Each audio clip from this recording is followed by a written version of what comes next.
El doctor John Ackerman, a quien le agradezco mucho su paciencia y que haya hecho todo lo posible para hacer este enlace con Sin Censura, el investigador John Ackerman y amigo precisamente de este espacio libre como el viento. John, ¿cómo te va? Muy buenas tardes, muy ¿Cómo buenas estás, noches. tío Vicente? Un gusto. Mira, yo quiero primero intervenir sobre este tema de las notas supuestamente descalificándote desde la UNAM.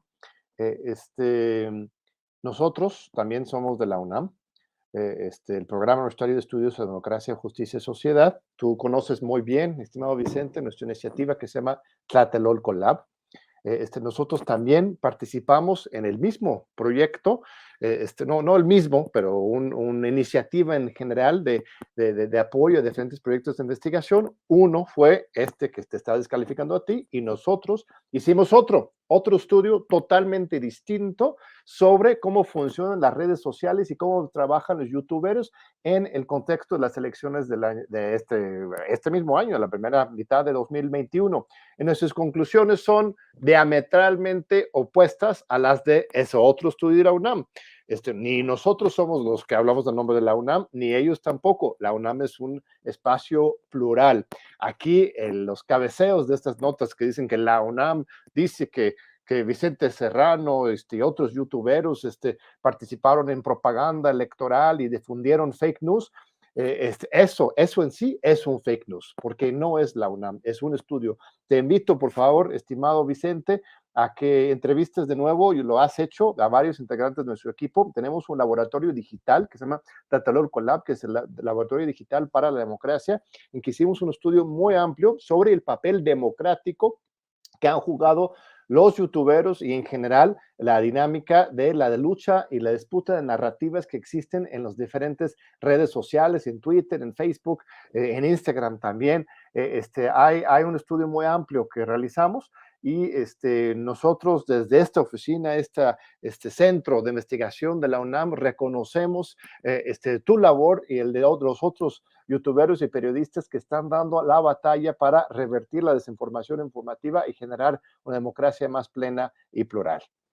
Te agradezco, Jan, y me queda claro que ustedes siempre han sido muy generosos, muy imparciales, muy objetivos con lo que hacen, y a mí me sorprende que permitan o desde la UNAM no se desmarquen de este personaje que con su sesgo obvio por ser asesor del consejero presidente del INE, Lorenzo Córdoba, por lo que ha recibido dinero, lo he demostrado aquí, se ostente o permita incluso que Milenio cabecee esas notas a nombre precisamente de la UNAM. Pero bueno, ya que lo definan ante la autoridad correspondiente, yo no me voy a desgastar, entablaré la demanda, el proceso legal, porque no se vale que nos pongan en riesgo de esa manera, mencionando que entre otras cosas decimos mentiras, sacamos fake news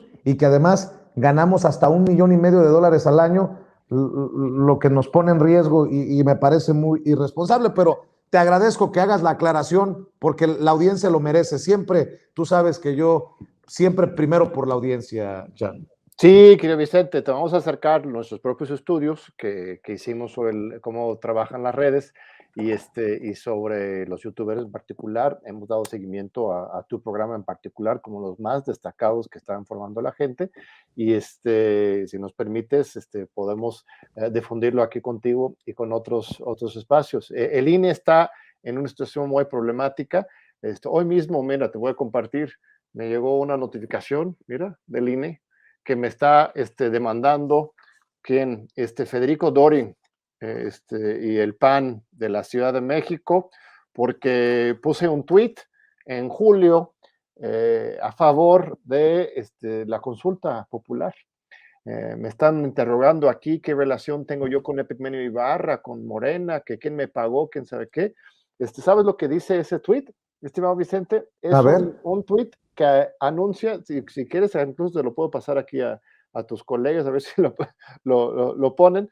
Es una cosa absurda porque es un tweet en que estoy difundiendo una columna mía de La Jornada, que es una interpretación jurídica de la Constitución de la ley, justamente en contra de la interpretación del INE, en que ellos decían que ellos tenían el monopolio sobre la difusión de la consulta, y aquí estoy proponiendo una interpretación alternativa y más certera desde mi punto de vista, en que realmente no es el INE el dueño de la promoción de la consulta sobre el juicio de expresidentes, sino que todos los ciudadanos también podemos participar en ello. Ese es el artículo que yo difundo en mi tweet y que ahora no solo demanda el PAN, ellos están en su derecho, pero ahora el INE le está dando trámite y mandando notificadores aquí en mi casa para pedir mi información. Entonces, sí es una cosa terrible la Toda guerra nuestra desde las solidaridad, John. instituciones. No, Toda no, no, nuestra no, solidaridad. no pasa nada en absoluto, no va a avanzar en absoluto. El tema es ridícula, la denuncia. Lo que llama la atención es que el INE se presta a esto, y aquí tu caso es otro. En general es un acoso en contra de quienes estamos comunicando otros puntos de vista. Entonces hay que seguir absolutamente adelante, y yo te reconozco mucho tu gran trabajo, estimado Vicente. Gracias, mi querido John. Oye, por cierto, así como yo también reconozco tu opinión, déjame preguntarte, ¿qué piensas de la participación del presidente Andrés Manuel López Obrador en el Consejo de Seguridad de la ONU y su discurso en el que hace propuestas, dirán algunos, sobre todo desde el PAN, populistas, pero bueno, propuestas al fin de un Andrés Manuel López Obrador que es Andrés Manuel López Obrador en el Consejo de Seguridad de la ONU? Sí, yo creo que eso es muy llamativo, que no cambia nuestro presidente, independientemente del foro en que esté, visitando algún pueblo de Oaxaca, en la frontera con los Estados Unidos o en la misma sede de la ONU en Nueva York. Sigue siendo el mismo, es el que nos representa, que queremos, su discurso hoy fue pues precisamente a favor de, pues ahora sí, globalizar, internacionalizar las políticas que él ha aplicado en México para atender la pobreza, para atender el medio ambiente, para combatir la corrupción, la inseguridad, atender de raíces de programas sociales, que los recursos se canalicen directamente a los beneficiarios, cortar y eliminar el corporativismo, el clientelismo, y hacer una redistribución internacional del ingreso más justo, ¿no? Él llama a la solidaridad de los grandes empresarios, a los países más ricos. Yo creo que es muy bonito ver cómo nuestras políticas de la Cuarta Transformación ya tienen esta importancia a nivel internacional. Se comentaba la semana pasada también estas grandes propuestas del COP en Glasgow, Escocia, a favor de plantar árboles. Pues aquí en México ya los estamos plantando. En la ONU se están hablando de combatir la corrupción, y él lleva un punto más allá. Esto es muy importante, no viene solamente a hablar de la corrupción administrativa, sino sobre la corrupción estructural, de las grandes corporaciones, de la manipulación de la justicia, y hace una propuesta muy clara de que el modelo que estamos aplicando en México, la Cuarta Transformación, llegue al mundo entero. Yo dudo que el Consejo de Seguridad de la ONU vaya a tomar en cuenta realmente estas propuestas. Él dice que es el inicio de un gobierno mundial. Ojalá fuera así. En realidad la ONU nunca ha funcionado como gobierno mundial. Es una organización para la paz, desde que surge después de la Segunda Guerra Mundial, pero en realidad está pues controlado por los países más ricos, y sería muy difícil imaginar que realmente fueran a implementar estas propuestas, pero eso no quita el valor y la importancia de que se pongan en la mesa. Yo, pues igual, una pequeña provocación ofrecería a la audiencia, en esta misma lógica y propuesta que hace Andrés Manuel en la ONU. Yo creo que hay una pequeña parte, una pequeña gran parte, que no hemos aplicado todavía en México, querido Vicente. Hemos hecho lo plantar árboles, lo de dar becas a los jóvenes, los estudiantes y a los de tercera edad, los discapacitados, de todas las diferentes poblaciones vulnerables.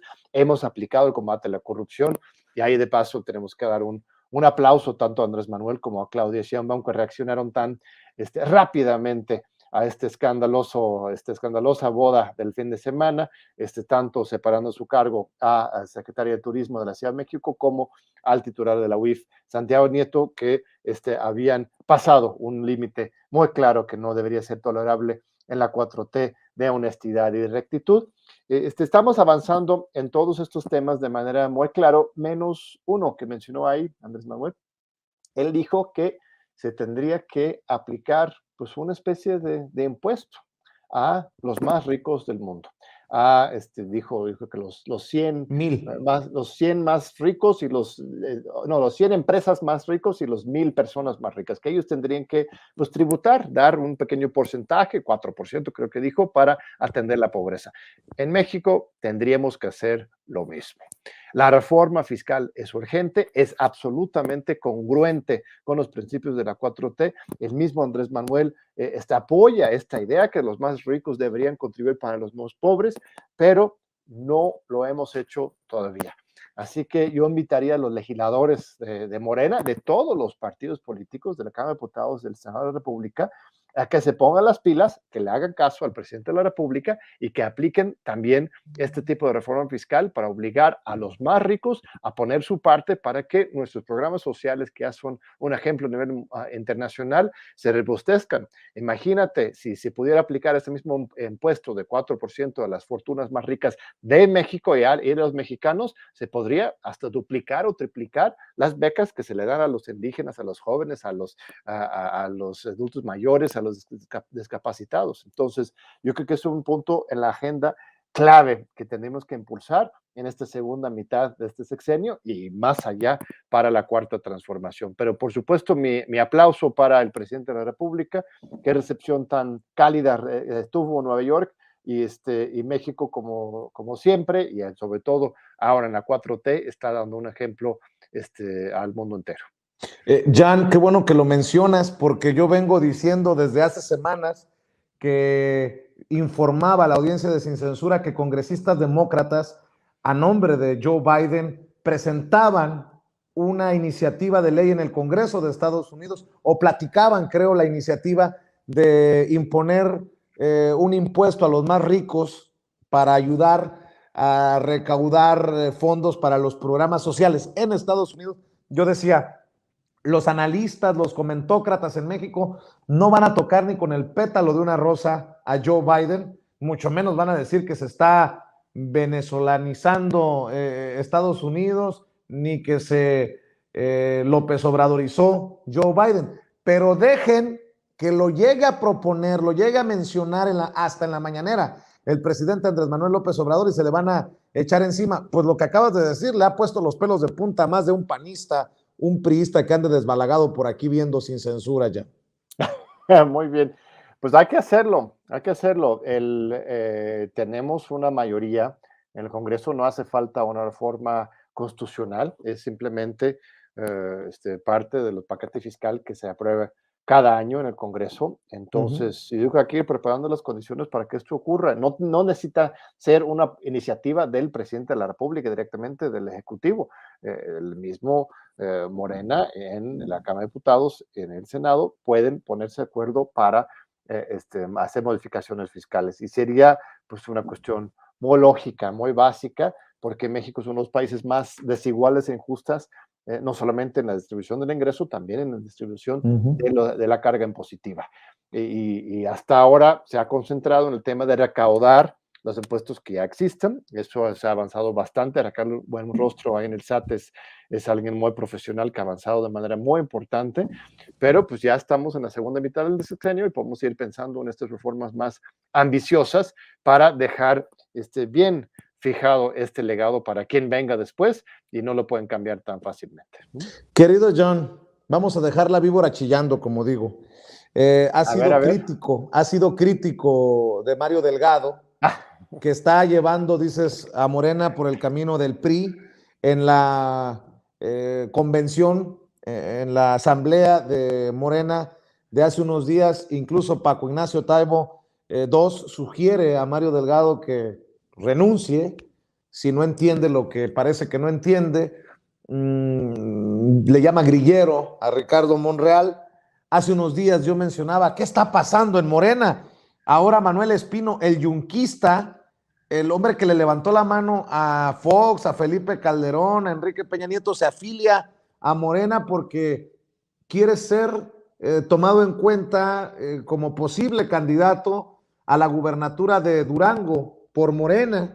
Vemos este caso de Santiago Nieto, y me acordé mucho de ti por esa defensa que dices tú que hay que hacer de los principios éticos de la 4T y de Morena. Dame tu reflexión, John, porque creo que va a sacar chispas.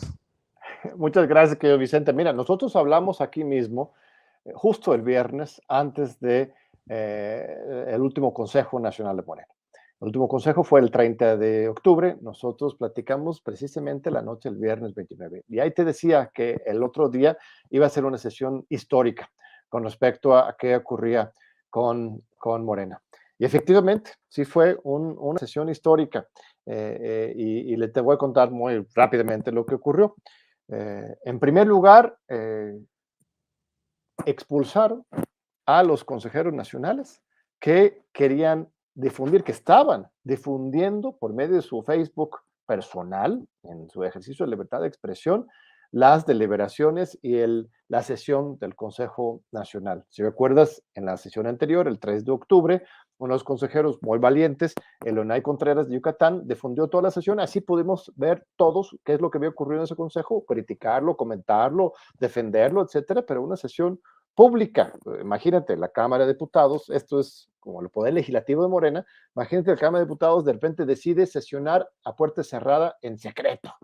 Pues pon tú que si fuera un tema de seguridad nacional, se entiende, pero una deliberación normal sobre temas de lineamientos de afiliación y movilizaciones no se ameritaba, y menos se ameritaba expulsar de la sesión a los dos consejeros que estaban transmitiendo en vivo esa sesión. Entonces, desde ese punto de arbitrariedad, de autoritarismo, inició la sesión. Después se declaró el quórum, eso fue la buena noticia, porque en la sesión anterior no se había celebrado quórum. De los 140 que hacía falta, asistieron unos 170, pero de repente, estimado Vicente, este quórum desapareció, se esfumó por arte de magia. Al parecer, algunas personas asistieron nada más para levantar la mano para que se arrancara con quórum, y luego a la hora de las votaciones, pues no estaban, simplemente ni abstuvieron, ni a favor, ni en contra.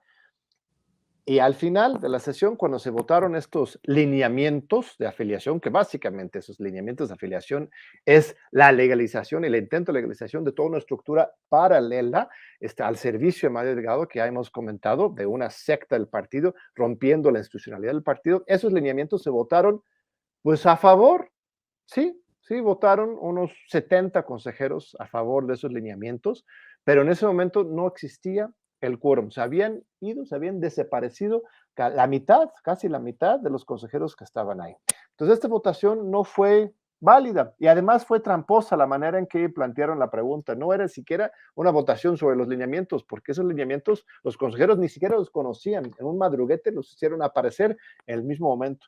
Ni siquiera se votaron por los lineamientos, sino se votó un acuerdo para respaldar el acuerdo del Comité Ejecutivo Nacional con respecto a unos lineamientos. En fin, una confusión intencional para intentar validar, que no fueron validadas legalmente, unos lineamientos que básicamente entregan el partido político a Mario Delgado. Entonces, ¿en qué quedamos? ¿En qué quedamos? En realidad, en una situación muy similar a lo que teníamos antes. Esa sesión fue histórica por el fracaso de poder avanzar en esta materia, por las declaraciones de Paco Ignacio Taibo, muy importantes. Él mismo me los pasó, yo los difundí en mi Facebook personal, a ver si no me expulsan de Facebook mismo por haber difundido esta intervención de Paco Ignacio, que él mismo me lo compartió para que lo difundiera. Pero en realidad seguimos ahorita en una situación, en una coyuntura crucial, estimado Vicente, porque por un lado, Mario Delgado y su estructura paralela siguen avanzando por su rumbo de quedarse con el partido. Ayer mismo en el Comité Ejecutivo Nacional nombraron más delegados de manera arbitraria, mandando a diferentes estados, son delegados en función de presidente o de secretario de organización o de secretario general de los partidos en los estados.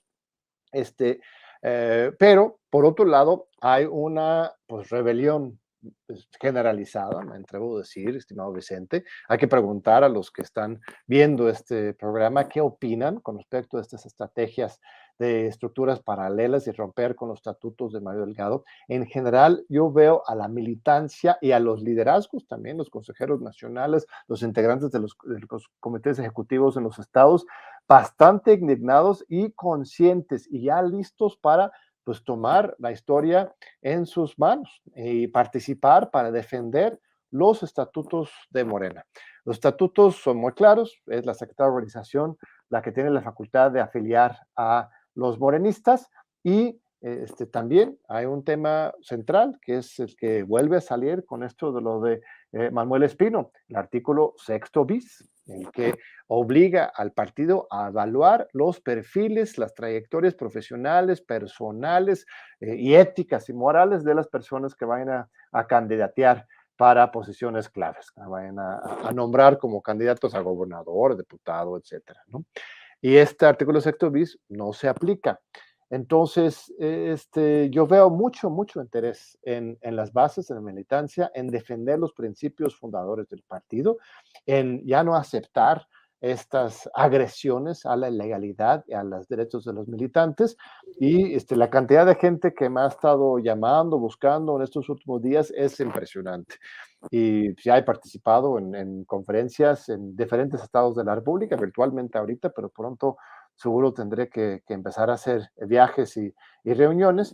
Y es importante abrir el debate sobre el tema, porque el jueves pasado, Vicente, hubo 2 intentos más simbólicos, políticos, de acallar a los críticos. Por un lado, Mario Delgado fue con el presidente de la República, se sacó su foto, y luego en su muy propia interpretación de los hechos, dice que intenta presentar esa foto como si fuera un aval, un espaldarazo del observador a sus estrategias de Mario Delgado dentro del partido. No sé si viste, pero hasta subí mi propio tweet ese día, estimado Vicente. Yo Sí, también parodiando, tengo mi burlándote, foto ¿no? con Andrés Manuel, ¿no?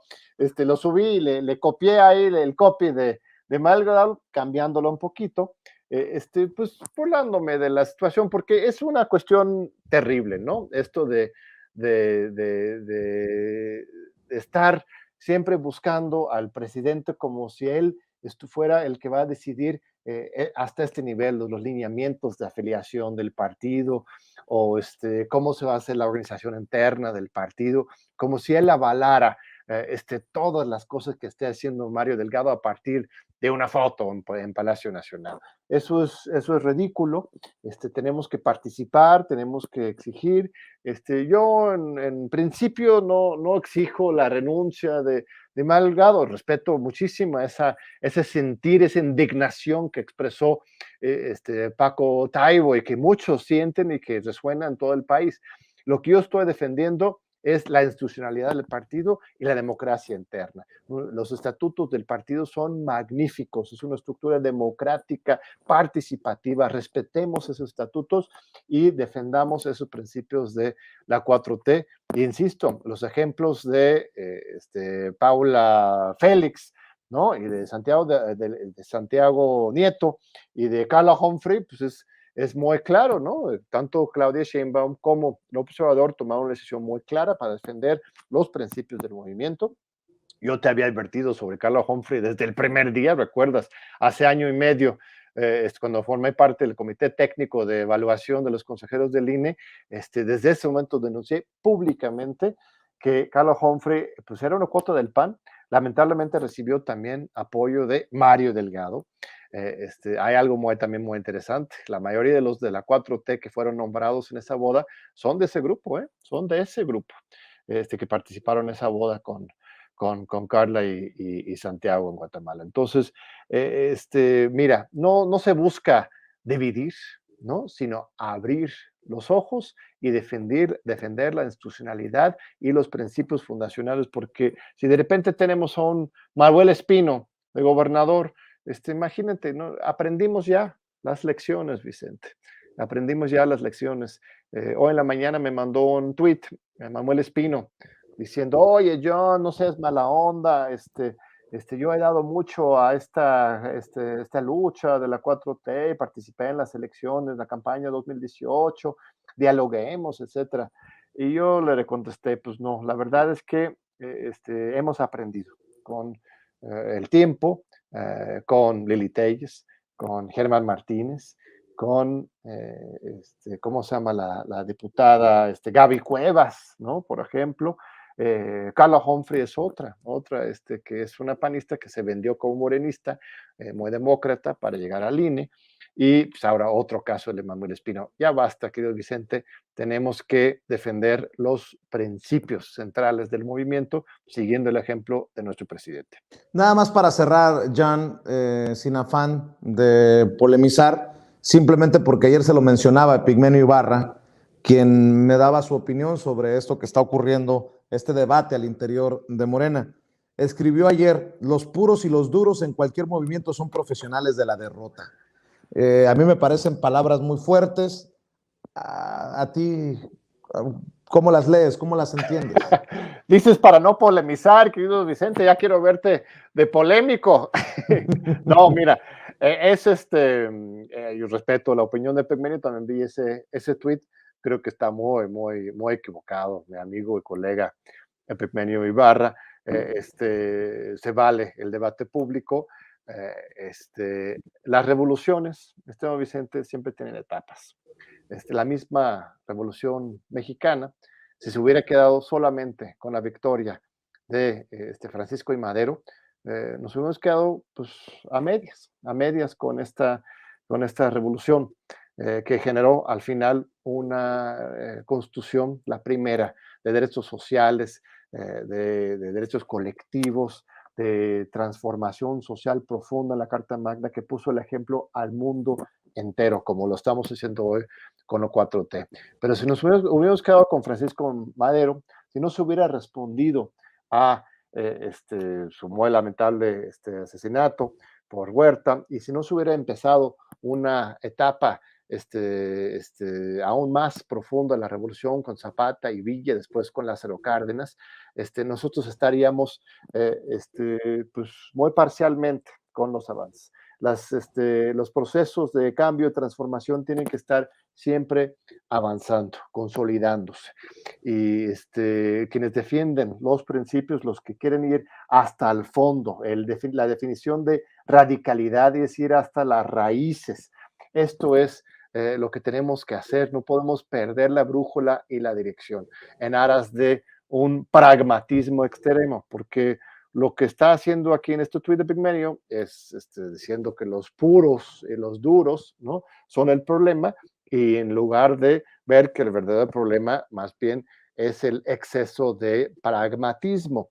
No podemos tener un movimiento que pues, coloque a este tipo de gente. No, para eso no luchamos por tantas décadas, sino luchamos por cambiar el país. Y la idea de que esto nos va a generar derrotas electorales, pues no creo, tampoco lo creo. No es necesario recurrir a los adversarios para ganar elecciones. Esto refleja, al final de cuentas, una gran inseguridad en nuestra propia gente. Si realmente creemos que necesitamos gente del PRIAN para ganar elecciones, es porque no confiamos y no reconocemos la enorme fuerza de nuestro movimiento, de los principios y de la gente que ha estado luchando con este movimiento. Yo creo que la dicotomía falsa entre pragmatismo y pureza, pues es eso, es falsa. Podemos ser, no sé si puros, pero podemos ser estar comprometidos con nuestros principios y así generar el apoyo necesario para ganar. Esto es el ejemplo de Andrés Manuel. Él nunca aceptó pactar, negociar con el poder. El hecho de que esta gente se haya sumado en 2018 a apoyarlo y él lo aceptó, pues eso está bien. Necesitaba, pues sí, hacía un cálculo de que tenía que arrasar en las urnas en 2018 y que estos apoyos le iban a respaldar. Pero y lo apoyamos, no criticamos en ese momento esa decisión. Pero ahora ya, 3 años después, ya estamos en otra etapa de madurez en que deberemos confiar en nosotros mismos y empezar a ver los grandes cuadros que ya tenemos. Entonces, eso, los movimientos avanzan, tienen que superarse a sí mismas, no podemos quedarnos atrás ni caer en un pragmatismo extremo, ¿no? Querido John, a pesar de que me han hackeado mi cuenta de Twitter con cerca de 500,000 de seguidores, me enteré que había estado Julio Hernández López, Julio Astillero, en tu programa de Canal 11 y veo que tienes otro invitado de lujo esta noche, el querido Fabricio Mejía, a quien le mando un abrazo. Pues cerremos invitando a la gente a tus espacios, andas por todos lados, John. Muchas gracias, que Vicente. Efectivamente, ahorita a las 10 de la noche, acabamos de regresar hace un par de semanas a nuestro programa de Todos Modos, John Te Llamas, en el canal 11. A las 10 de la noche vas a poder verlo en vivo en la televisión, en YouTube, en Facebook, se transmite por todos lados. Con Fabricio vamos a hablar de los temas candentes de hoy y aparte de su gran obra y su gran compromiso con la literatura, el pensamiento crítico a lo largo de su vida. Entonces, les invito, un gusto enorme, como siempre, conversar contigo, estimado Vicente, y le esperamos ahora a las 10 de la noche en el Canal 11. Claro que sí, te seguimos en redes sociales, Jan. Saludos a la familia, un abrazo. Gracias. Cuídate. Buenas noches. Es John Ackerman, el académico, analista, conductor de televisión y obviamente amigo de este espacio libre como el viento.